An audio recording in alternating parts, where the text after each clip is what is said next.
Welcome, everyone. Thanks for joining us today with a fireside chat about play as a means of healing with Dr. Stuart Brown. Thank you, everybody, for joining. I know people are still trickling in, so we'll give a few moments for that. And before we truly begin, we'll just go through some housekeeping. Within the webinar, you'll be able to send us some questions on the Q&A. Just click Q&A and just type it in and we'll see that. We'll answer as many questions as we can today. And if we can't get them all done today, we'll definitely try to find another opportunity to either group them together and answer them collectively, either on our webpage or in a newsletter. And with that, I'm Elaine Chung, and I'm really excited to have a great discussion with Dr. Brown. Just to get started, curious, Dr. Brown, you've studied play for decades, so how would you actually define play? It's very hard to define because it's been around for a few million years. So in our heritage, it is pre-verbal. So you think of play as an experience.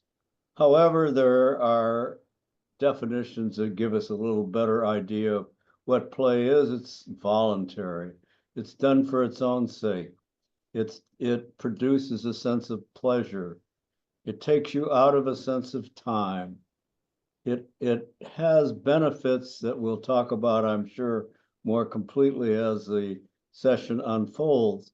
But the important thing, I think, is to recognize that it's a very ancient and integral part of human nature. And so that when we access it at any age, its benefits are very real. When we deprive ourselves of it over a long period of time, in particular, or in the earliest stages of development, it can have very, very toxic and deleterious effects when it's missing. So it's a little like love or smell. It is not. It's very, try to describe how paint smells, and it's tough because the brain goes directly into experiencing smell, and we aren't so good at defining it. And so don't worry too much about understanding a clear linear definition of play, but make sure that you are experiencing states of play because they're good for you. I caught, all right, making sure that it's voluntary, that it kind of brings you into this state of play. And I've heard you a little bit describe it. It is this kind of survival instinct, but also an expansive state. Wondering if there's any more that you would describe as it feels Sure. to Yeah, your body and mind. And I think, you turn me on and I'll go on and on about it. But I think the outcome of what you're doing that you think of and experience as being play is less important than the experience itself. mm, Be reading a novel, and if you're struggling to memorize everything in the novel, that's not play. But if your imagination is fostered by the reading of the novel and you are having fun, then that's probably play. So there are elements of it, and it's not always a pure state. mhm. Sometimes play can be mixed with outcome and mixed with other responsibilities. Mhm. But by and large, if you see two dogs rough and tumbling in a park or on the beach, you know that that's full on play, and it's very contagious and very evident. So it's very clear, like anchoring on the experience. And speaking of experience, I'll include a question from our audience here, Laura. She's already curious about what is your favorite way to play? Well, I think it depends on what age. Tell us more. Yeah, I'm just an old guy now, and one of my favorite ways of playing is to corral a poor grandchild and tell him long stories about what it was like when I was young. And it may be fun for me, and I can be a storyteller, but for them, it's kind of capture. So, but that's one form of play, and I think it depends a lot on life circumstances and the exposure one has to playful stimuli. And, I could go on and on about what went on today and what I would think of as play, but maybe we could wait and see about that later. But Okay, we could wait a little bit and I'll put a pin on that one because I think there'll be a lot of curiosity on that side of things. And when we talk about play, about experiences, um, what are some examples where people have felt or you've seen people move from this more like protected or contracted state to this expansion through play? And what might have changed in them? I think you probably have a few examples of that. sure. Well, let's say you're out for a walk with your companion, and you see an individual who's kind of down and out, and that would be a downer. And then that individual has a instrument along with them, and they start playing a melody, and you begin to dance, and all of a sudden, what was a kind of a derelict, difficult circumstance becomes a playful circumstance. And I think Mm-hmm. we all have transitioned from a more serious or more responsible state into a state of play. And I'm thinking about a video that was sent to me a while back by a person from South America who said, take a look at these Brazilian garbage collectors. I thought, Hmm. boy. But here they were between their stops, drumming on their garbage cans, Hmm. keeping a rhythm, having a heck of a good time with a very difficult job. So, it's not always a set of circumstances that determine whether you're going to be playful or not. You Right. can be playful under most any circumstance. Mm-hmm. Like that. Well, that leads me to answer a few questions from the audience here too. Wow. So Lisa asked, I've heard people say play deprivation in adulthood is a public health crisis. And I've heard other people say that adults are playing more now than we have ever. What is your perspective on this? And have you seen any research on this? That's a good question. And I think, being for many years a practitioner, I would take one play review at a time. So my response is to look at a life over time. And when you see that there is play sufficiency in that life, there usually is resiliency and a sense of fulfillment and purpose that goes along with play adequacy. When there's play insufficiency, it depends on your life circumstances and many surrounding things. But severe play deficiency, I noted in a year's research I did in the prison system Mm-hmm. that homicidal males, as compared with a matched group with similar economic and other circumstances, were very different in their play history. The homicidal group had immense abuse and play deficiency that led them to not have empathy or the ability to have a compassion for one's fellow creatures, and they were capable of homicide. Whereas the comparison group would have all kinds of play experiences that would have mollified or mellowed their interpersonal approaches to others. That's helpful to understand there. It's always like the lot without the play, loss of or muted all those things and qualities that might have connected them with other individuals as well. Here's Absolutely. another question for you, Dr. Brown, from the audience here. Well, Since this this, is great. We're getting these questions in. yeah, this is a fireside chat, so I wanted to bring Yeah. it all in. So we have a question from Dwayne. I'm interested in Dr. Brown's thoughts around the importance of play in the workplace. Okay. Well, I'm thinking of Nobel laureates that I've had the opportunity to interview.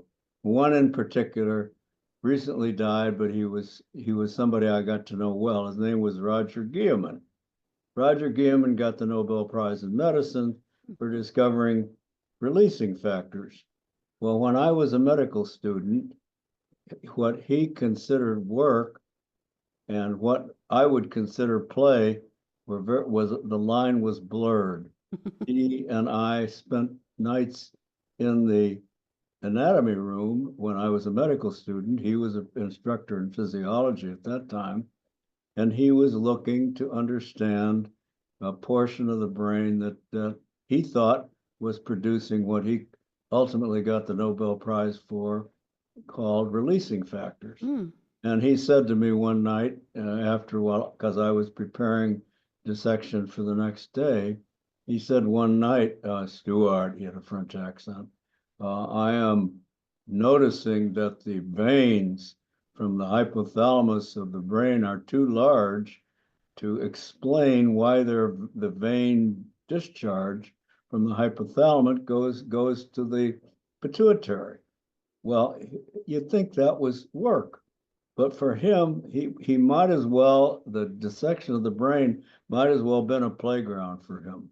So work and play are not always separate entities. They can be, if one is deeply engaged in purposeful work and it suits their play personality, their nature, as it did Rogers in that circumstance and for the next many, many years of his life, it's the ideal is to have all of our children and each of us only once in a while have to work. The rest of the time, work and play are joined. Like that That's is an back to idea. That's an experience. ideal, but it's worth striving for. And it's back to experience. And I can add too that the work that I do with organizations, that when you include play or even just that playful mindset, which includes kind of openness, curiosity, it really helps in connecting individual team members together in a very different level than just task orientation. So I've Yeah. definitely seen a change within that. Hey, Um, good for you. You're practicing what we preach. Try to. All Yeah. right, so I thought we'd play with the audience a little bit here. I know we have more questions and we'll get through those too. But you've suggested doing a morning ritual. Like, where's the play going to be today? Wanted to first hear how can people use that to shift their mindset and maybe even what you may have thought of today.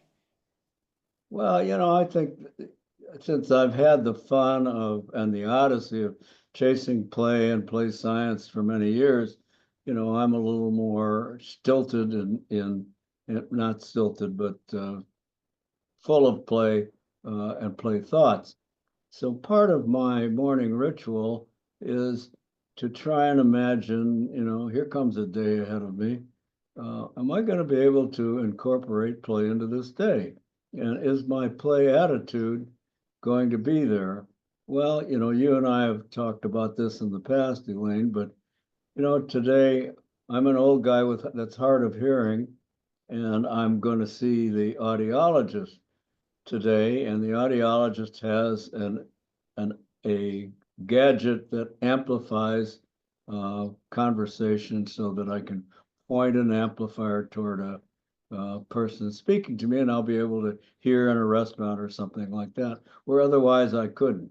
So part of my play attitude today was to think, gosh, this audiologist is going to make my day better. Mm. How am I going to make this audiologist have more fun with the day? And I haven't quite figured that out, but I'm going to see the audiologist after we're all done here. And between now and then, I'll figure out some way to get her playful and to thank her for what she's doing for me. Well, that's just an example of integrating play into one's life.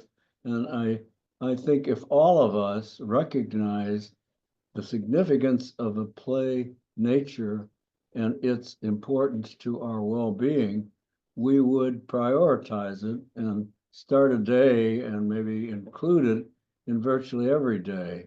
One of the things I've written about is to imagine a daily vaccine of play, Mm. which gives you a sense of well-being, optimism, more creativity, and things which are byproducts of play itself. Yeah, and I wanted to highlight, I love your description of it too, as you also describe, you're almost like sharing that vaccine because you already thought about, oh, how can I make that audiologist her day a little lighter, add some play for her too.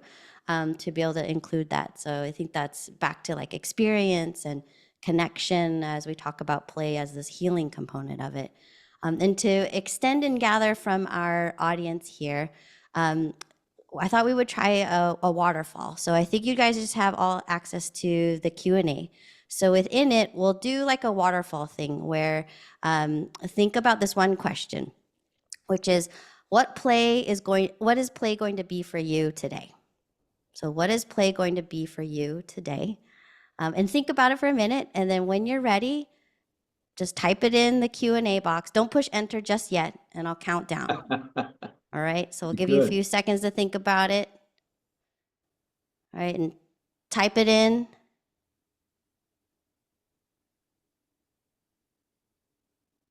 Okay, I'm gonna do a countdown. 3, 2, 1. All right, they're coming through. There's lots of musicians. We have drumming, ukulele, traveling. There's diamond art, jigsaw puzzles, reading. Wow. And let's see, asleep too, cake, celebrations, tea parties. Love that, just to share that out. And just, someone's discovering a world map on Google's laughing. We have laughing. Take time to watch even this video. First bike ride of the season. So you can see just the spectrum of all of that. Thank you so much for sharing all of that. And with that, I'll go back to some questions as folks actually have specific questions on the healing nature of play. And since there were so many lovely ones, let's see, even walking the dog, I'm scrolling up to identify the question. Okay, here we go. This one is from Marion. She asks, I was hoping to hear more about how you think about play and healing. I do therapeutic work using play, and I'd love to hear your thoughts. Anything additional things to share there? Oh, that's a really wonderful question. And, from my standpoint, I look at the sort of the underlying neurophysiology that I think is part of our play nature. And that neurophysiology, when it's activated, and play becomes a state of being because it's activated. Let's say, you see a puppy wagging its tail, and all of a sudden you're contagiously playful with the puppy. So you're in a play state. But when that play state is activated, there is a woman by the name of Monica Blum who's written a long and detailed, clinically accurate book about her experience in bringing play into the therapeutic setting with people who have been traumatized, and where the trauma, whether it's wartime or abuse as a child, whatever it is, where the trauma is so intense that it dominates with PTSD, with that problem is so prominent that dominates their life.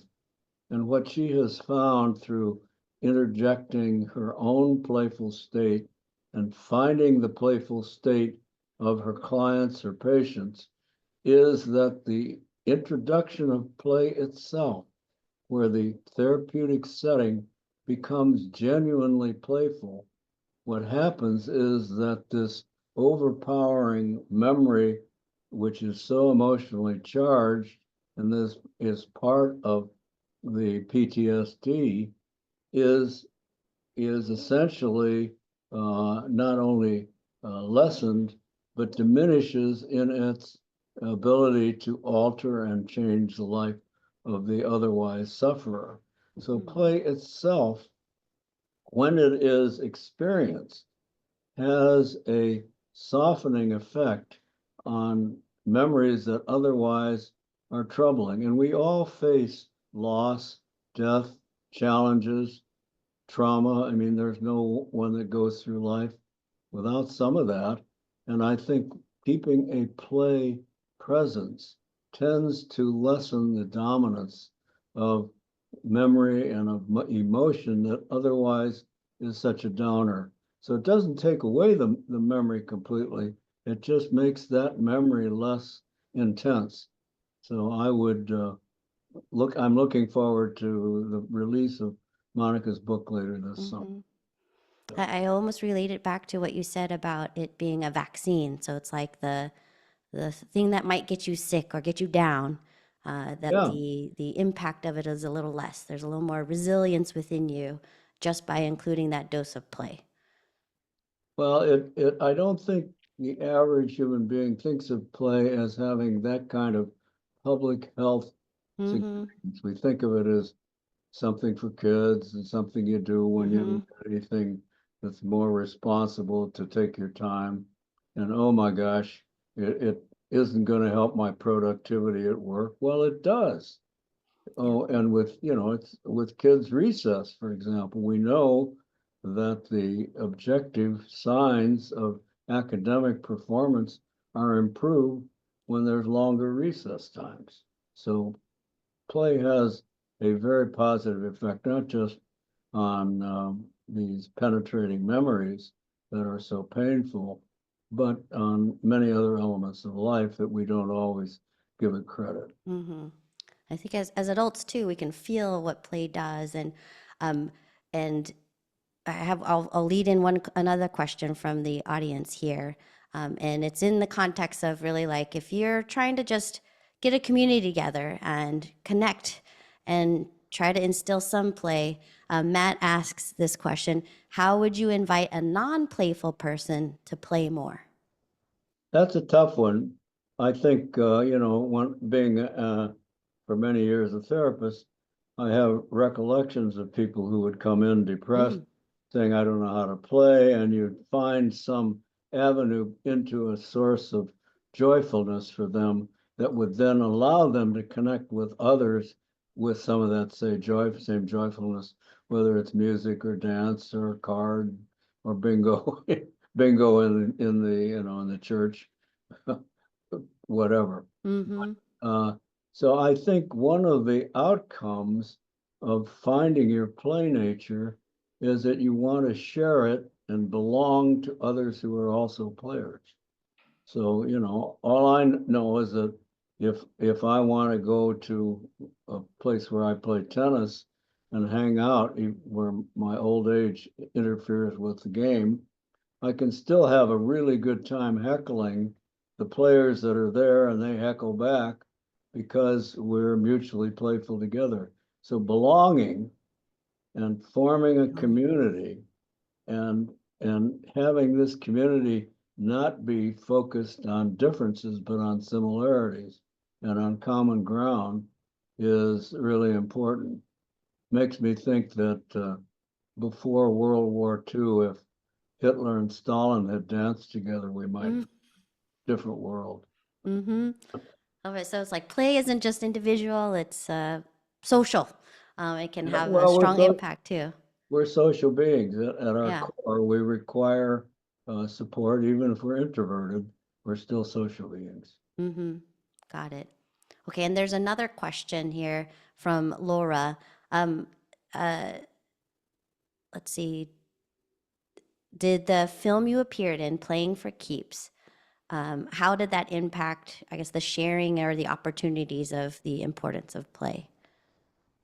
Well, unfortunately, Playing for Keeps did not get the distribution they had hoped quite yet because Jamie Redford, Robert Redford's son, was the producer director, Mm, and he passed away. I see. So the film company did not have the same leadership, but the content of Playing for Keeps, showing adults in particular joyfully experiencing a whole range of play and certainly interviews with me and Peter Gray and other play professionals, I think gives that documentary Mm, a leg up on play importance. great. Well, I definitely need to go look for that one then.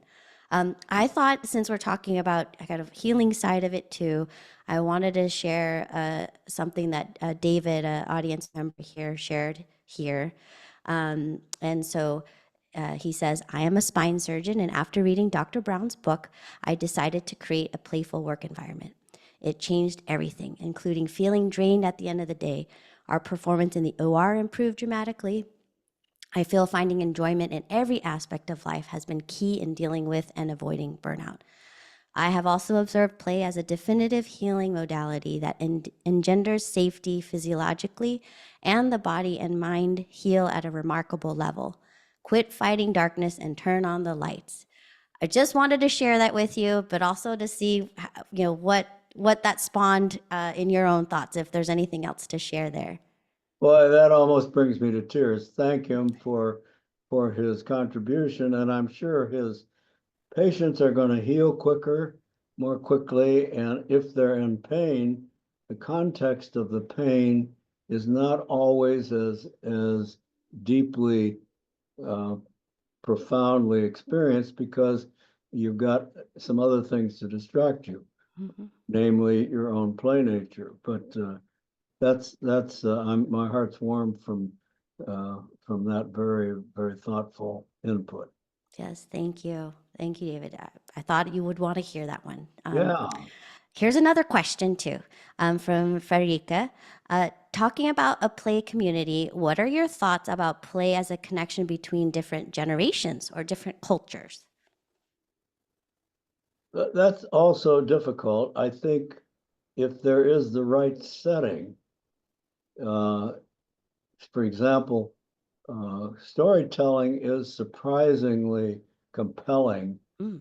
when if you get a group of, let's say, first and second graders, and they're in the onset of their day at elementary school, for example, and they start their day, as one school in Boulder that I know of does, with a little story, there is a compelling quality to intergenerational storytelling. But the setting, I don't think you can force it. A little kid who wants to be on the playground is not going to want to sit and let grandfather tell about what it was like to walk uphill in the storm when he was 6. Who cares? But so I think the ability to for play itself to cross generational barriers and to draw the generations together is a natural process. When you think about our background as hunter-gatherers for many, many millennia before agriculture and big cities, the campfire and storytelling and sharing the intergenerational thoughts was something that was probably endemic and contagious, and still has power in when it happens with us. I know when I think of my own family background, my parents and my children had wonderful cross generational involvement with fishing and being in nature and having some summertime together. So it's a really good question. It's something that's missing somehow in most of our school systems. We have each grade kind of solidified as one age group, or virtually one age group. And in general, that's not the way our heritage raised us as hunter-gatherers. So it sounds like if I kind of link a few things that you had said earlier, there's this voluntary nature still that's required from the different generations. This thread of storytelling, it really is just part of how we've evolved. It's just part of our DNA within that to share the stories, those feelings within it, and that's like a connective tissue throughout. And also even with young kids myself, there's a lot of storytelling, and how I try to engage the intergenerational is ask them the same questions they ask me. And then have them ask those same questions to grandma and grandpa. So it is like expanding that fervor of curiosity that can kind of keep, I think, grandparents and even me as the parent on my toes of even getting to a point. I still remember my twins, they just dropped on the ground and laid up and pointed. And this is in San Francisco on the street, or the sidewalk area, because they wanted to look at the birds. And the connection that we had there was me asking them questions about why they decided to lay there, but also them asking me questions of like, how does the Sure. bird fly? How far does it fly? How does it? And just kept going until I was like, I don't know. I don't know. So, well, I thought I would also include another question from an audience member, Desiree. And she said, can you speak to the development and psychology of young and teenage boys playing very roughly? What is the benefit and why do we suppress it? Should we be allowing rough play at school? And Desiree is a teacher and a mom of boys. That's a tough and good question. And I'm thinking of one of our board members, Jane Goodall, who I asked the question of whether or not young adolescent chimpanzees, in her observation that she did for years in the Gombe National Park in Tanzania. And she said, well, the young males in particular engage in more competitive rough and tumble play as they reach reproductive maturity, and that it's a norm for there to be a kind of a mixture between competition and free play that appears to be the natural history of chimpanzees. And when one looks at the life cycle of the homicidal individuals that I studied for that year in Texas, you find that there was missing in their life experience what I would say is normal rough and tumble play, which has as its outcome not winning or losing, but an intense, intense and to some degree competitive quality, which occurs as particularly males reach their sexual maturity. So it is a normal developmental aspect of human life, and yet it scares adults when you see somebody running like mayhem or playing touch football or doing something that appears on the edge of violence. I think there's a difference between rough and tumble play where the individuals involved stay friends. It's not winning or losing, it's keeping the game going. But there is a quality of intensity and competition that appears to be a normal part of human development. And for women, it's somewhat different, but there is still gossip and hierarchical involvement, which is verbal rough and tumble play as well. Ah. So it's not a strictly just a male phenomenon, it's across the board. And I think this is where bullying and hyperaggression and there has to be adult supervision that oversees when it's out of control. And you know, an organization like Playworks, for example, that enters high risk recess in inner city schools and has wonderful success by establishing rules to handle violence and keeps the recess and the play still fun, and that it can be done. And I just to highlight too, what struck me too is just recognizing that the rough and tumble play looks different, even though the kind of expressions or the motions in which you go through of the competitive nature, it looks different from genders, like gender side of things, which is, I think, opened my mind to better understanding. And through that, as we're talking about play and healing, like that already opened up my connection then in understanding the other gender side of like why that rough and tumble is actually still very important. Well, and the learning trajectory, if it begins in preschool, where there is some rough and tumble play, that's a normal part of preschool play, both genders. It's important for somebody not to suddenly, a little kid to be suddenly introduced a very intricate playground, rough and tumble play if they've never had any background in it. And that's where a lot of injury and other elements are dysfunctional when there hasn't been this learning process, which takes, it's rough and tumble play is a very detailed, intricate Mm. learning process of who you are, what you're good at, who's strong, who's weak, who's fast, who's slow, who's smart, who's verbal. But it's part of gaining a sense of your own being and where you belong in the culture. So it's an important element in social learning Mm-hmm. that often is suppressed by our well-meaning adulthood.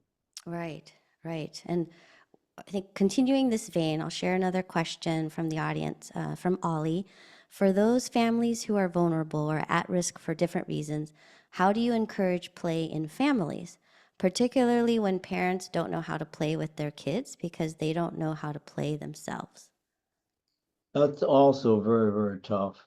And there's not a stereotyped singular answer. I think one of the things that draws families together are family games. Mm. That if you can establish a rule-based and mutually pleasurable game like Parcheesi or chess or checkers or something, with something in it that isn't a monopoly. There are ways that may sound a little weird, but if a family doesn't know how to play, getting also a pet Mm. where you have to caretake the pet, and the pet is, if it's a little puppy or a kitty, naturally playful. That's a contagious component that teaches play and the importance of play into a family setting. And one of the nice things about play itself is that if you have siblings and they're not just competitive with each other, but they're mutually playful, let the play begin spontaneously with toys, with pets, with a variety of opportunities that bring out the play nature of each. So, Oh, I think those are great examples of all different layers, and I can reflect on them in my own life. We recently fostered 3 puppies, and that got my very serious husband also to actually engage in it. sure, Where normally, if I had done something with the kids, sometimes our family games are like setting up random boxes and trying to throw stuff in, and I join in on with the kids. good for That you. doesn't invite my husband necessarily, but the puppies did. No, I think when play is pure, like you see it in a little puppy or a kitty with a fur ball or something, it gets to you. It reaches, and then there's a kind of a permission process Hmm. that pervades. But it's the family has to have some general agreement and a sense that this is significant and not just a waste of time and frivolous, and so that's not easy to get Yeah. across. Now, there's a few questions on this next topic that I'll ask you, and it relates to those play personalities that you have. And how do those show up in the way that people can connect with each other? Well, I think, if you started at the beginning of life and watch as a child develops in infancy, when they're ready to have their first social smile, which can almost be at the time of birth, but maybe, let's say, a couple of months old anyhow. When there is, on the part of the parent, the awareness of certain differences in personality early, the what produces gleefulness Hmm. on the part of even a 6 month or 3 month or 6 month old infant gives you a clue as to what their play preferences are. So that if a little kid is enjoys primarily socialization with the parent or caretaker, then that's kids likely to be more social. If, on the other hand, a toy or an object or an overhead mobile produces the glee, then they're probably more object oriented. If listening to music gives them a sense of joy, what is there in that little infant's nature that's intrinsic to who they are that is based on play? And Mm-hmm. when the parent observes that, or the caretaker observes that, and nourishes what is the natural play tendency, then it fosters a fulfillment on the part of the infant because it's what their natural talent and their natural proclivity where it leads them. So Mm-hmm. the earliest play personalities, I think if we go back and take a history of most any of us, we'll have some uh, cherished memory of something that really hit us. Mm-hmm. And, for me, my first bicycle is a memory, and riding a bike and exploring the neighborhood, Yeah. that's still fun for me. It's part of my essential play. Mm-hmm. I think that's a great reminder for everybody just to pause back and also think about how they used to play as a starting point as to what that play personality would be. Here's another question from Krista. And I'd love to also hear this kind of linked with how it helps us connect. But what is the relationship of wonder to play? Oh, wonderful question. Dacher Keltner and a professor at Stanford by the name of Stuart Thompson have both written about awe and wonder. And they each describe the default network of the brain as being operative and allowing this state of being, awe and wonder, that we all are capable of experience with a beautiful sunset or a redwood tree or, even a four-leaf clover somewhere. Mm-hmm. So I think the capacity for awe and wonder and its relationship to the state of play, it has not been nicely defined neuroscientifically, but they are brother and sister. And I think the importance of experiencing something beyond oneself that is overwhelming, but at the same time enriching, which is what awe and wonder do, is it's a very important component of being human. And I think part of what the post-play state leaves an adult with is often openness to that kind of state of being where the default network of the brain says it's time to open up to something beyond myself that's wonderful. So, and as a, I guess, follow up question too, as you were speaking from Julia, do you think people can learn to enjoy more play personalities as they grow up? Are some people more open to playing in many different ways? And can anyone learn to enjoy multiple play styles if they are open to it? Or do you see play personalities as more fixed?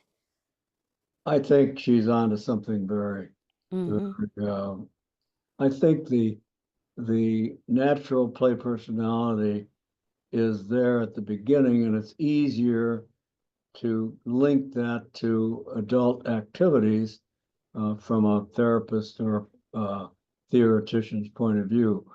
But I think it's the mixture of whether you're a pioneering explorer or or a director or an artist, creator, or I think that there can be a healthy mix. But I think most people have, when I've taken these many, many reviews, most people have a sense of what really clicks for them. And it's important to try and say that's an important part of who I am and not suppress it or not uh, deny that it's a part of us. Mm-hmm. I think it's a little bit, we've all got a fingerprint that's our own that nobody else has. Well, I think there's to some degree our play personalities they're not fixed and rigid, but they exist and they're useful if we take advantage of them because they often lead us to where our talents are. Beautifully said. I find it too as adults, we have so many mental blocks on kind of observing ourselves and some self awareness, even on what that play component could even be. So, even just taking moments to observe can really help not only connect yourself with yourself, but to others as well. And how? Well said. All right, so we have a few other questions here. Another one related on healing relationships. So, Michelle is curious, is there research on the benefits of using play to help adults who have experienced divorce? Probably, but I don't know of any Okay. immediate literature that I've reviewed that answers that question. But I think the loss and grief that are associated with the loss of, let's say, the loss of a sense of family, loss of future, the loss of a loved one, uh, evoke very strong emotion.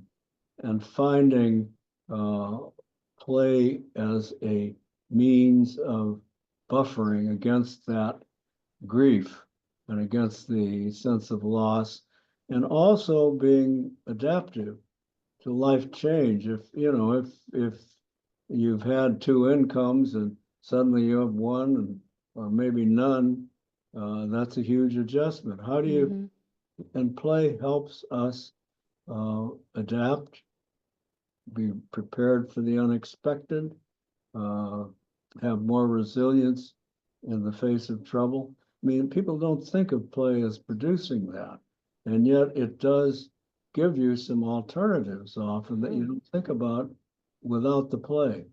So, I don't know. I'm sure there are family therapists and the like who've written about play and divorce, but I don't happen to have that in my That's okay. Yeah. No, I think you brought up just those connecting points that are helpful.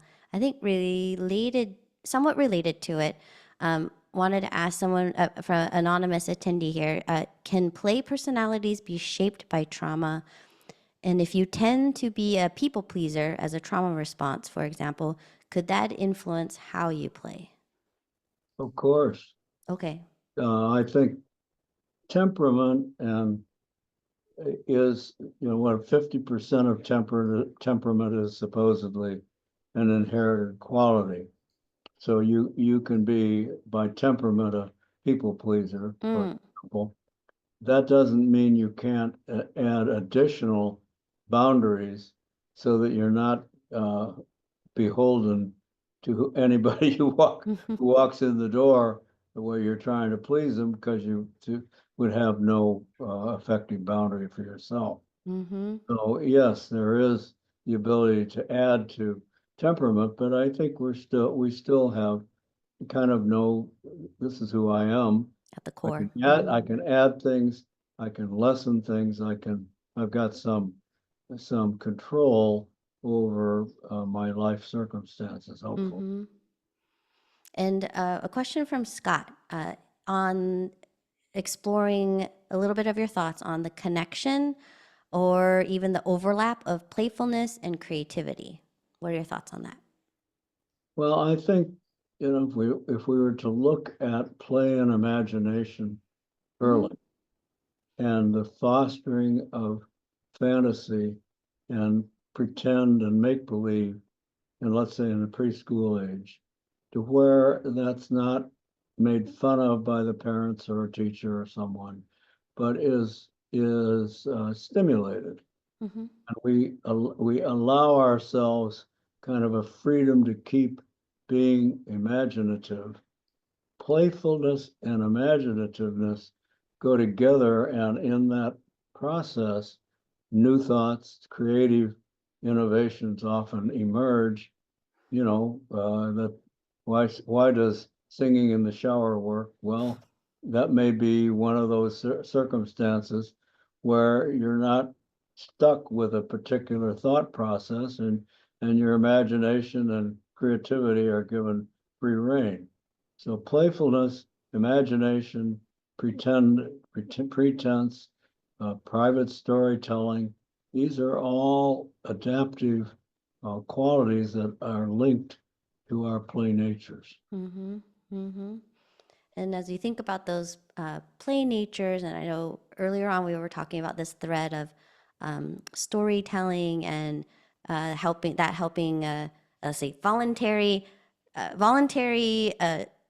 joining of something to storytelling being this lead of intergenerations for healing. I have another question from a attendee here is how do you encourage parents to infuse play into their families with their emerging tweens or teens at a time when this age group is appropriately distancing themselves from their families? I don't know. That's also a very good question. But I think the part of the answer is for not to is to allow the parent to be true to their own play nature so that by example, even if the kids are heading off for their own world and think the parents are boring and all that, it's still part of a communication process so that if, you and your husband may be very different in how you play, but the fact that you have some play nature that you each possess is going to get transmitted to your kids. It may not be evident when they're 14, Mm, but when they're 20, probably will. mm-hmm. It has I'm thinking that the grounding that I have in play itself was more from a very playful family and where there was permission, without it being a big explicit, oh yeah, now it's time for you to go out and play. It was just, you'd played, it would just Right. happen. But there nonetheless was permission for this to be a part of the subculture in which I was nourished. And I think the same thing might operate within a family, but that's a tough question because Uh, you know kids are separating, becoming independent, having their own thoughts, being rebellious. It's not an easy time for parents no, no, or no. kids for that matter. Yeah. And I'll share. So I'm in that phase with Yeah, two kids that are the tweens. They're about to be teenagers this year. And I'll share too that, when I first got introduced to your work too, I actually had studied and observed their play personalities since they were little and could good for see you. differences. And I can even see how when I apply, now that I'm more knowledgeable in that space and do integrate play within the workplace side of things, I can change it and integrate it as their minds are growing to kind of pressure test too. I do a lot of experimentation with them to see like what strategy, even like types of questions that I can do to push them to connect more. To my son, he is able to adapt much better with randomness of things, and so I might just blurt out something if his conversation will remind me of a topic, and then I'll just share a story within that. So it kind of connects like all the elements that you talked about sharing those stories, kind of observing how when they are disarmed, you almost can see elements of their play, like how are they thinking, like, and that's your little window as a parent to be what they were at 5 and ask them a ton of questions about that particular topic until they're like, okay, now's my time to back up, and just observing where that adjustment or that wall might be. So I think I just see and blend like all those components that you talked about earlier on. And we are nearing close to the end of this. So I had a few more questions here. I apologize, we won't be able to get to everybody's question here, but know that we will be reviewing this with the team. Whichever ones we'll be able to group them, we'll either address it in a newsletter to you individually, we will attempt to do that, and even within our webpage. So with just a few minutes left, I wanted to ask you, Dr. Brown, what do you wish more people understood about play? If you can consolidate it into one little thing that you Oh man, think. that's tough. I think the fact that it is embedded as a deep, necessary survival component of being human. And that part of getting along in a group where we've all got differences of opinion temperament and so on, is modified and made possible through our cooperation, often through our play natures. And if a kid's play personality was first noticed by the parents when they're 3 months old, and the parents parented with that observation as a central part of, well, who is this little kid that is mine, and what is their play nature, and why is this important? I think we'd have a different approach to education and culture, and perhaps to success. So, and the neuroscience is so solid, particularly the objective animal play that's come showing brain changes and brain enrichment and certain portions of the brain that foster play itself that we can study in animals, which we can't do ethically in humans, is tremendously important. And, I hope that the National Institute for Play and its affiliations, such as with the upcoming conference in Denver that's being planned, I hope that we have some influence and that this webinar has some influence to bring play as it really is into public consciousness. That's helpful. And you've really encouraged us all to find out a way to play. Curious, what is your, as it sits today? I know earlier we talked about how your type of play might change, but if you think about it more, like what is your personal favorite way, the one that you see most repeated for you? What is that? I think being out in nature, I live in a beautiful area, and what really tends to recharge my batteries is to get on my trek and ride up and down the tree-laden street and look at, like right now, the daffodils are out in full form and beautiful, as are the poppies, and their birds singing, so that there is a sense of being one with nature that is very renewing, and for me, done for its own sake, voluntary, takes me out of time, is fun. So it fulfills play, but the social aspects, just as what we're doing here and answering the questions, giving me a sense of purpose for this ancient life of mine is, I'm very blessed. So, and a lot of that has to do with understanding more and more about what our play nature is. Thanks for sharing that. And if anyone here also wants to meet Dr. Brown alongside other educators and practitioners that are actually exploring play, you can join him in the National Institute for Play and the professors of play at the University of Denver this June 23rd through the 26th for the Playposium. And we will be emailing this out to be able to get that. So hopefully you will be able to join us there. And with the other questions, we did prioritize the ones that were about healing, as this one was about play and the healing side of it. There are definitely some interesting groupings that Dr. Brown, we might do another webinar on these other particular topics to narrow that in. So thank you everyone for joining us today. And I think we can all say this together, is that, like, now get out there and go play. Take care.